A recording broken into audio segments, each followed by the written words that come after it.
What's up, guys? We got a new podcast we're going to start out doing here. My name is Justin Seymour. This is my man Honza. My Instagram and TikTok is Justin Seymour Golf.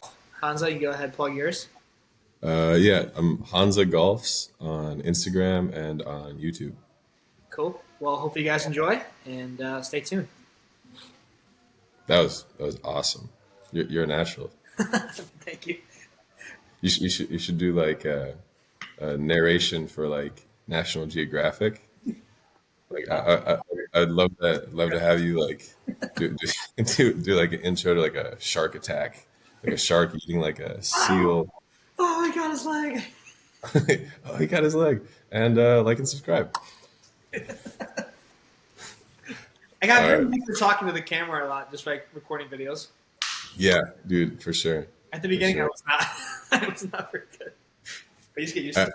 the first few I was like super like embarrassed, and then dude, after I put out my first few videos, I was um, like kind of like nervous about seeing people that I know because like what are they? They're gonna like what are they gonna think? They're gonna like laugh at me for making like That's fair. YouTube videos or whatever. But uh, I, I, I kind of realized that nobody cares, Yeah, I and know. I don't really care, and it's like I think if it's like genuine and you're just kind of like doing something that you like to do, then Exactly. that's all It's that the matters. people who are trying to be like famous just to be famous. Those are the people like you cringe about. Yeah, yeah. I think you can kind of tell. I think that's different. Totally. Um, yeah. Yeah, bro. Tell Uh, me who you are. Who are you? what's up? Who are you? Tell people who you are. So my name is Honza. I'm a golf coach in Prague. I guess a little bit of background. I grew up in the States. I moved out here about 2022, like right after COVID. I was born here originally. I grew up in the U.S. Played golf growing up. Uh, got really obsessed with the golf swing, mainly because I'd have lessons with people, and they're like, "Yeah, swing looks really good. Everything looks really good." And I was like, "Why am I not shooting 65?" I was like, "Why?" If everybody's just telling me like, "Yeah, it looks great. You're doing great," it's like, "Well, why is the score not at the highest level?" And so I just started like digging. I started looking for any like information, and this was at the time where like YouTube golf wasn't super popular. There wasn't just like the amount of instruction that we see now. Like the market is like saturated. Like you could look anywhere and find a quick tip or some deep dive into some swing stuff. And now we have a different problem, I think, of like um, filtering out the bullshit. It's like you got to have a good filter to kind of know like what's applicable to you and what's good information and what's just kind of like some social media nonsense. But at the time, we didn't really have any of that stuff. There was maybe like one YouTube channel, which was maybe like Gabriel Ryder. He was doing some stuff, uh, and actually from his videos was how I got into Kelvin Miyahira's stuff. He was one of the, if not the first instructors that I heard use like anatomical terminology, like talking about like your scapula, different like your femur, external rotation, ulnar deviation, all these kind of like anatomical and like uh, uh, stuff that you'd hear from like sorry, stuff that you'd hear from like a physical therapist, but he was one of the first people to really break that stuff down. He put out these like articles, and I'd read them and watch his videos, watch his lessons. I was like, okay, this is different. It was the first time that somebody's not just telling me, hey man, swing to the left with open face to hit a fade, and like swing to the right with a closed face to hit a draw, and I felt like nobody was really breaking stuff down to like the detail that I wanted. I was like just like I want all the info. I want all of it, like. and so that was like my first real, I guess, breakthrough into some of this golf instruction stuff. And then I found a lot of George Gankis' stuff, maybe like, I don't know, 2015, 16. And Wow, that was super cool because they, what's up? it's a long time ago. Wow. Yeah, it was like right when I was going to college, right at like the end of the senior year, high school. And a lot of their stuff was pretty similar, like what George was saying, what Calvin was saying. They had some of their preferences. Like Calvin was very much for like a strong grip, and at the time anyway, George had preferred like a little bit neutral to a weaker grip with some flexion. But like all things aside, they were talking in very similar ways and touching on a lot of similar aspects of the golf swing that up until then I was like, I hadn't heard. And when I would try to talk with somebody about these like concepts, like even instructors in my area, they were like, "What the fuck are you talking about?" Like I was like the lead knee going externally rotating before like the pelvis kicks up, and they would describe it in different ways. Like George would say it that way, and then Kelvin would talk about like a marching move, like the knees kind of getting wider before they snap together, like in transition.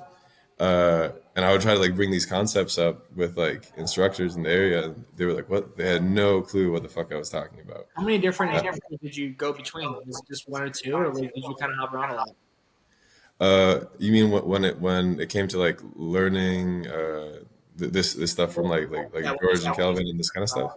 yeah. Uh, Quite a few. I would say primarily them and Joseph Mayo. He used to be on Twitter, and so Really, I didn't even know that. yeah, dude, he literally quit Twitter because people were just like yelling at him over facts. That's what Like, happened with Scott, I think, too, kind of.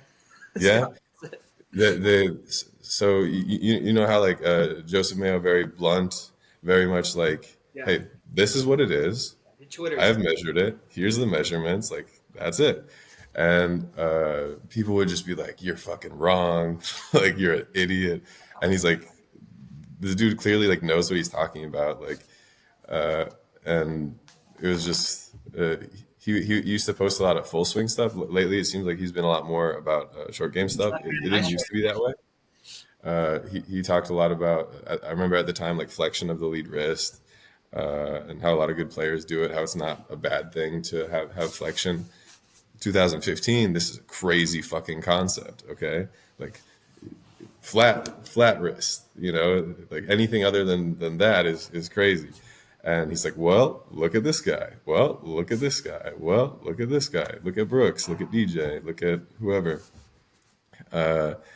And people were just like not having it. And so he ended up like quitting Twitter because of that. But yeah, so there was definitely other instructors that maybe I'm not remembering. This is 10 years ago now, 11 years ago. Is there a decent amount of instructors to go to out there? I didn't know there was that many instructors you could really go to. Like, is that relatively popular out there or no? Like golf instruction? Like in Prague or in Minnesota? Oh, I forgot you were in Minnesota. My bad. Yeah. No, I mean, in Minnesota, it was cool. I actually had one instructor that he was out of St. Cloud. His name is Chad Syme. He was a good instructor, Yeah. but he was like 2.5 hours away, and like that was like kind of the extent of like that's how like you had to go that far just to like get decent instruction. Um, so it was just like, and I would do that. I would drive like 2.5 hours, get in the car or whatever, and just to go like have a 1 hour lesson, then drive back. Uh, but yeah, dude. So that's kind of how I got into golf. I've always been really obsessed with it. I've always kind of like studied it kind of for myself. Uh, but then I never really thought I was going to teach golf. But I'd always just been kind of like I said, obsessed with it. Then I was out here in Prague. I'd moved out here. I started playing a bit, and I've made some friends, and they started asking me about golf stuff, and I'm like, oh yeah, it's this, and this, like, just like rattling off stuff that I'd remembered that made a lot of sense to me at the time, and they started getting way better. I had a friend when I met him, he was like an 8 handicap, and he was just kind of like grinding, kind of lost, and then he got to like a +1, +2, just like kind of working with me on some of this stuff. It's pretty good. And so he was getting way better, but the other coaches were getting really pissed because Why were like they toxic? I wasn't charging him anything, and I'm just like explaining stuff to him on the range, and then other people would come to me and ask me questions like, "Hey, does this look good? Should I do it like this?" And I'd be like, "Yeah, like blah blah blah." So then I actually had one of the main instructors here pull me aside. He's like pissed, right? I was like, "Hey, I'm not charging anything. I'm not. These aren't like full lessons. I'm just like giving tips. They're asking me." And at first I was kind of defensive about it. I was like, listen, man, if you guys had results, people would go to you, like that was kind of my approach. It's like, listen, if somebody's like asking a random on the range and not going to the instructor, that's more of a you problem than a me problem. I was kind of like, defensive, but I chilled out a bit, and I was like, I get where you're coming from. Like, it's your livelihood and stuff like that. But then they're like, hey, listen, man, if you go to the PGA, if you join the PGA program, and you like, we'll set up a contract and you can teach out here. I was like, okay. Pretty So cool. so yeah, so doing the PGA program, uh, it's kind of feels like a formality, and I think it is for a lot of people that do it. I would say maybe like 20% of the people like in my class are like they already know their shit, you know. The- they know it, and it's kind of just like the stamp, the like sort of seal that like, hey, you're also PGA certified. But then like there's people that are like, hey, I don't know anything and I need to learn something, and so they join the PGA because of that. But yeah, to make a long story longer, that's kind of how I got into golf instruction. And now I've been I do online lessons. I do lessons out here in person. Do some like kids camps. Do some corporate events too. My favorite is probably the one-on-one stuff. For sure. Uh, but uh, but yeah, that's kind of my story. There you go.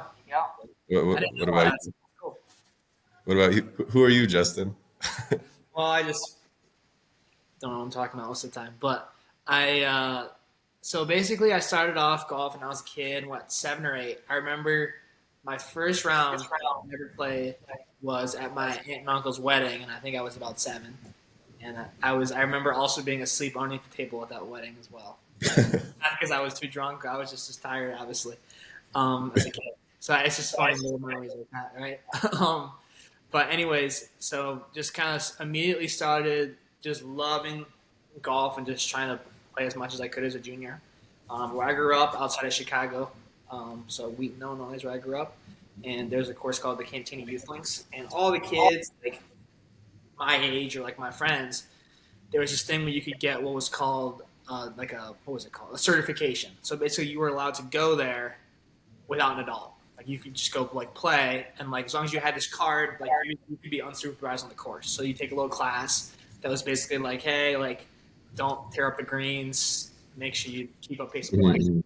then you can go out there Yeah. and play. So like your parents would drop you off, and then obviously I'd go with my friends that were in my class, and like it was fun. We'd go play, we played 9 holes, and we mess around, and I always felt like I was pretty good, um, and then I just obviously loved it, and I just kind of stuck with it from there because neither of my parents played golf at all. My dad was an athlete. He played soccer and baseball, and kind of just took me into So how did you decide like golf's what you want to do, and not some of those other sports? I tell this story because I played them all growing up. Is I played Okay. football, baseball, basketball. Um, those are kind of my main three. But I tell this story all the time. Is that I was probably 12 or 13, and I was in the outfield. I distinctly remember I was in the left field, and the stadium we were at is right next to the golf course at the youth links I was talking about. And I was probably 12 or 12.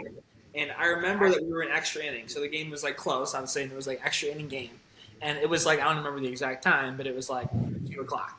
And I was sitting there in the outfield, and I was like, shit, I got like a 2:45 tee time. Like I don't know if I'm gonna make it. And I was like, at that moment, I was like, I was more worried about making my tee time than the baseball game. I was like, I don't even know how many outs there are right now. I just know I'm gonna miss. Wow. So at that moment, I was like, you know what? Like, I think my priorities are just gonna be golf.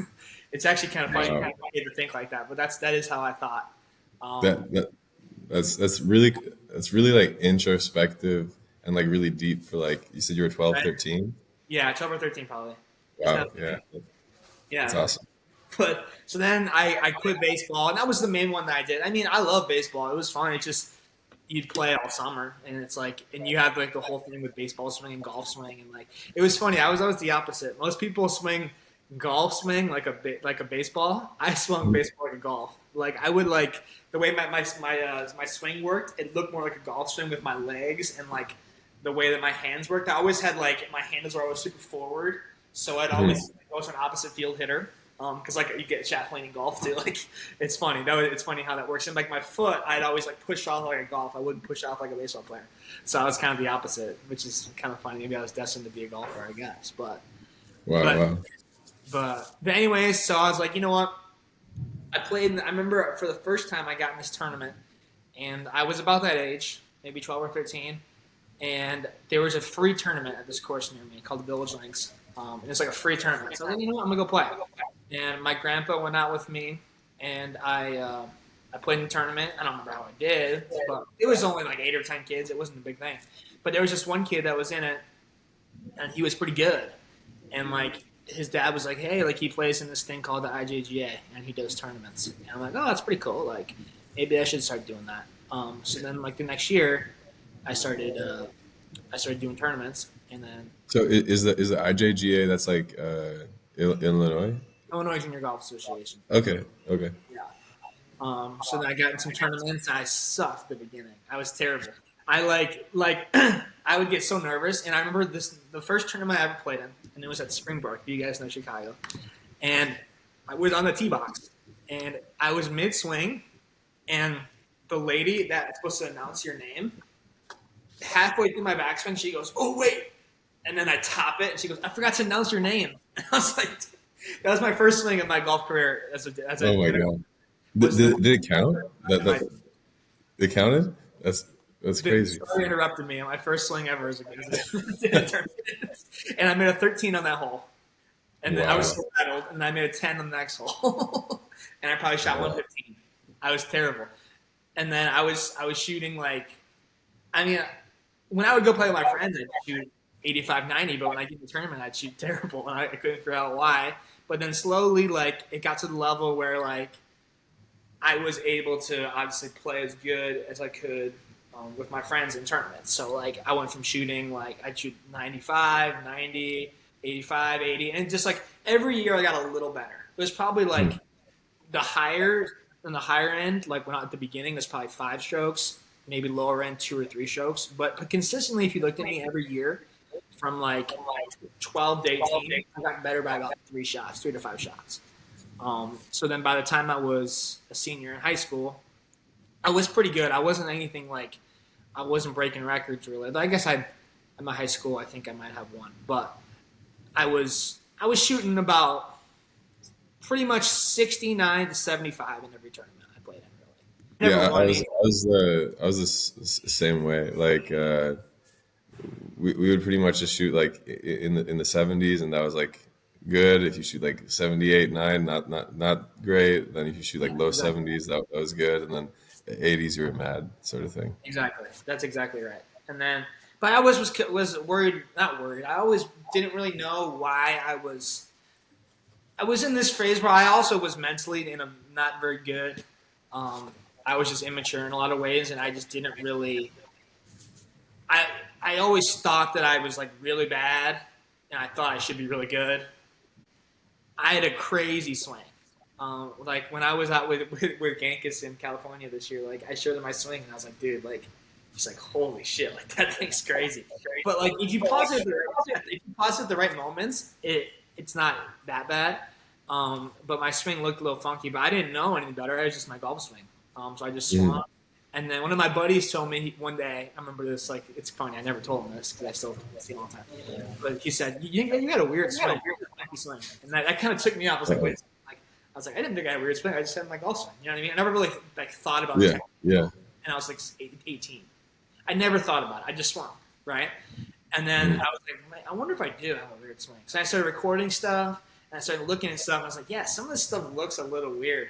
And then What were you judging it based on? Did you like would you like send it out to coaches, or were you just kind of like, oh, that position looks weird, or you what? would know if you saw it. Like, have I ever shown it to you? Super bent over at setup because I was taught a straight back. And then because of that, also had very long arms, and my torso is like pretty long too. So I would get my balance points pretty far out, and my belt was sticking out. So from there, I couldn't add any right bend. So I would just stand up out of it, and then my arms would completely collapse. I was super narrow like this. I like kind of get it back, and I was okay. But my contact was terrible. But yeah, I was just recording videos really, and just looking at stuff and like very minimal like thought into too much. It was just like I had growing up, and like he's a great guy. Like I still talk to him now, and like I think that he's gotten a lot better as a coach in the past 10 years because I worked with him when I was 12 to 18, pretty much. Like a lot. And he was a great guy, great coach. He helped me a lot. He had a lot of good players. But there were certain things that like, you know, I wish he would have told me. And I don't think it was his fault. I don't think that he was like misleading me. I just think he didn't know. You know what I mean? So I'd ask him things, and he didn't really always have the exact answers. So then it was kind of on that time, and I was like, you know what? I'm going to look at some other coaches. And then I went around to a couple other coaches, and they all gave me like very, very different things. Really? Okay. Very different things, which was interesting. And then I kind of just discovered, I was like, you know what? Like none of this stuff is really like, I don't know what's going on. And then the biggest thing was I looked back at my old videos, and I was always very into out. I was like a natural drawer. And basically I got this driver that wanted to hook on me. So then what happened was it was a combination of probably naturally seeing the ball hook and the combination of this coach. But he was basically trying to get me steeper. He's like, you got to get steeper. You got to get more on top of it. And I was still hooking it. I was like pull hooking it. So then I naturally started getting – when I was a kid, my wrist angle was like this. I'm a lefty, so this is my right wrist. My wrist angle, if I look at videos like this, when I was like 17, and when I was 19, it was like this. And I didn't really ever consciously try to do that.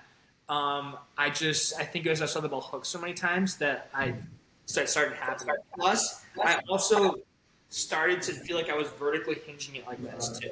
Because I was like always a little laid off. I was almost like kind of like John Rahm. So I started like having some vertical hinge, and obviously that's when that extended.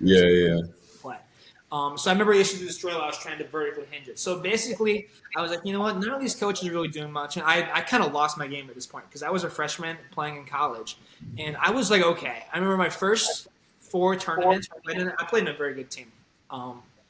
We were Division III, but we were a very, very good team. We won national championship twice when I was there. Oh, wow. But my first 4 tournaments, I was 75, 75, 75, 77 for my scores.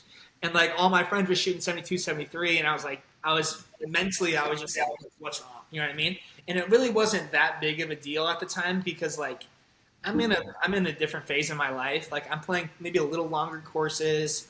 I'm a freshman in college. I just left home for the first time. Like it's a little bit of like a rocky, like not a rocky like transition. But like you know what I mean? Like your scores might jump up a little bit. Something like that. Like yeah, and it could have just been like picking a few different targets or something like that. Right.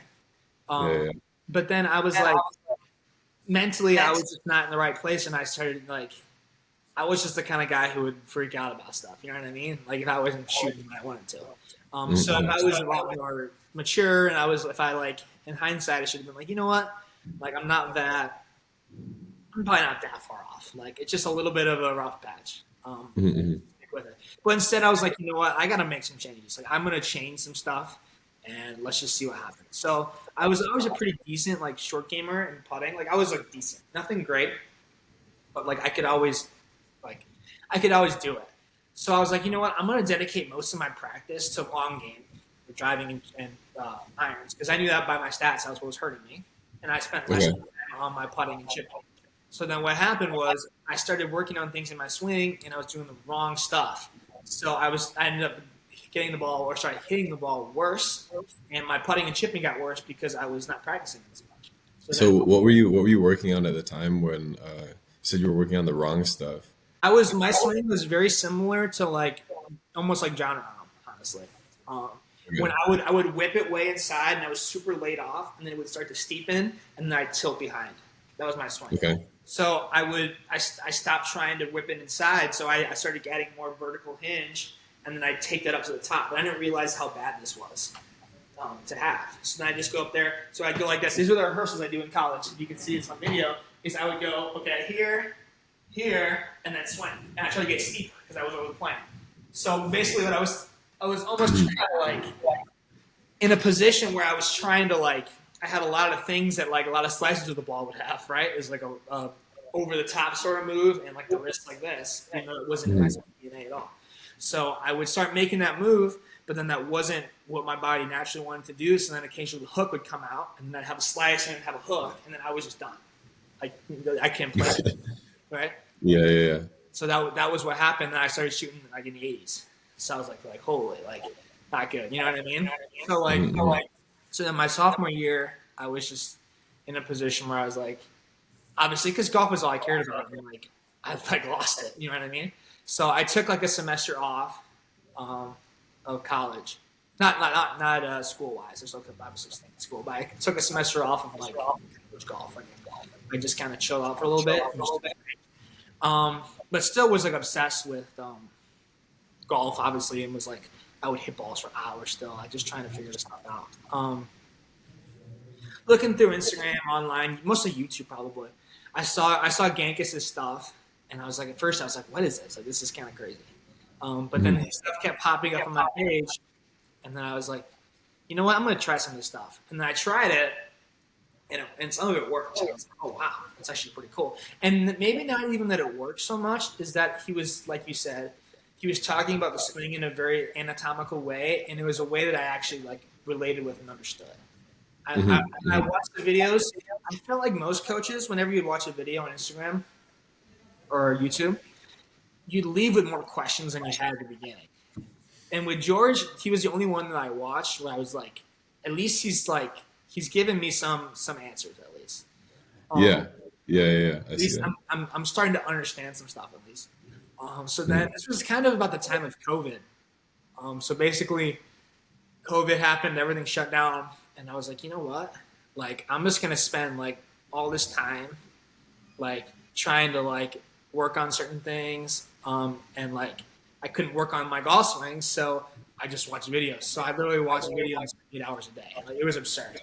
Like I would just watch, but it was mostly George. Like he had a whole thing on YouTube, and I watched other videos too, but like none of it was as good. I felt like, and I actually really started to learn this stuff. And then I got on George's like like um, old online program, and there's all these Mhm. videos, Mhm. and some of them are hilarious too. Like he's so funny. Like I'll tell you some of them later, but the old videos. Um, but anyways, I started learning all this stuff, and like I slowly started getting a little better and like experimenting with things because like I was in this point where like my game was kind of shot. Like I wasn't playing good. I really had nothing to lose. I was like, you know what? Like I'm just gonna try to like just try some stuff out. And that was the kind of point where like I started to get a little better. Like, I still wasn't doing great, but I was doing a little better. And all my friends were saying to me, "Hey, like you seem really passionate about this. Like you clearly know a lot. Like you should think about teaching, like as like golf teaching as a career." And I kind of was like, "Yeah, like maybe." And it kind of like was warming up to it a little bit. Because it was Mhm. always in the Mhm. back of my mind. Um, and then started getting better and better, learning more and more. Eventually, got my game in pretty good shape, where I was able to like at least play. But that was the time when I got the yips. I had full on putting yips, which was crazy. I made a change in my putting stroke, and it completely messed me up. And then I got the putting yips for about 4 months, and then I was averaging 73 or four, and I was 50% from 3 to 4 feet. Like I was like legit, Wow. like that was my Okay. stats. And or maybe it was like 74. Yeah, I think it was something like that. And I was 50%. I remember on the first hole of one of our qualifiers, I hit the ball to 3 feet on a wedge shot, and I was like, oh boy, here it comes again. and like this thing like missed the hole by this much. Like it was crazy. Like it was nuts. Like I don't know if it would be classified as full on yips or like I probably would be. So Or it was something like stroke related, yeah. it was You stroke weren't related, like and then it becomes a mental block, right? mhm. Because when you see yourself miss putts like that over and over again, Yeah, and yeah. it's like such a high stress thing that you I should mean, make. you miss like two, three putts like that, then that's all it takes to kind of start. Forward. My friend makes fun of me because in one of our qualifiers, I hit it to like probably 2.5, 3 feet on par five, and he goes, "You better not miss that." I go jokingly. He's on the next tee as I'm walking up, and then he sees my score. He goes, "Did you actually miss that?" It's terrible. It's crazy. But then, anyways, I learned a bunch of stuff, fixed it, and this is my senior year of college. So my college career was already kind of downhill at that point.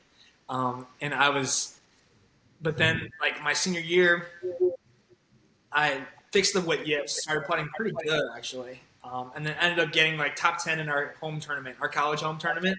I like everyone could play in, so I just played in it, obviously. And then I got top 10. I actually played well, like seventh place. And I shot like 72, 73, and it was like 45 degrees, like 25-mile-an-hour winds and raining. And Nice. I remember I lost my towel on like the eighth hole of the second round, so I was playing without a towel in the rain. Jesus. But yeah, I was like I played good. I shot like one over for the tournament or two over. I forgot which one it was.